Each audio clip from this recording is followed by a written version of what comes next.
దేవుడు అక్కడ ఉన్నటువంటి నియమాలను కూడా మారుస్తాడు. Hallelujah. హల్లెలూయా. Just ದೇವರು ನಿನ್ನನ್ನು ಎಲ್ಲನ ಕರ್ಕೊಂಡು ಹೋದ್ರೆ ಯಾವುದೋ ಒಂದು ಜಾಗಕ್ಕೆ ಕರ್ಕೊಂಡು ಹೋಗೋಲ್ಲ, ಹೋಗೋ ಜಾಗದಲ್ಲಿ ಉತ್ತಮವಾದ ಜಾಗಕ್ಕೆ ನಿನ್ನನ್ನು ಕರ್ಕೊಂಡು ಹೋಗಲ್ಲ. He is taking them to the best place. ಹೋಗದೆ ಅವರು ಪರವಾದ ಸ್ಥಾನಕ್ಕೆ. ಅಲ್ಲಿ ಅಂಟಿ ಉರಿಬೇಕಾಗಿತ್ತು, ಭೂಮಿ ಮೇಲೆ ಬೆಂಕಿ ಹಾಕಲು ಬಂದಿದ್ದೇನೆ. ಇಷ್ಟರಲ್ಲಿ ಅಂಟಿ ಉರಿಬೇಕಾಗಿತ್ತು. ದೇವರು ಬಯಸುವಂತದ್ದು ನಿನ್ನಲ್ಲಿ ಉಜ್ಜೀವನ ಬೆಂಕಿ. ಆಮೇಲೆ ನೀನು ಉರಿದು ಪ್ರಕಾಶಿಸು. మనల్ని ఆవరించి ఉంటాం.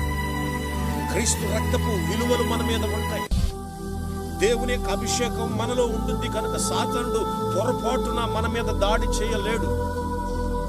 ఎప్పుడైతే మనకు బలహీనత అనేటువంటిది చోటు చేసుకుంటుందో అప్పుడు మన మీద ఉన్నటువంటి దేవుని మహిమకు మార్గాలు మనమే ఏర్పరుస్తాం.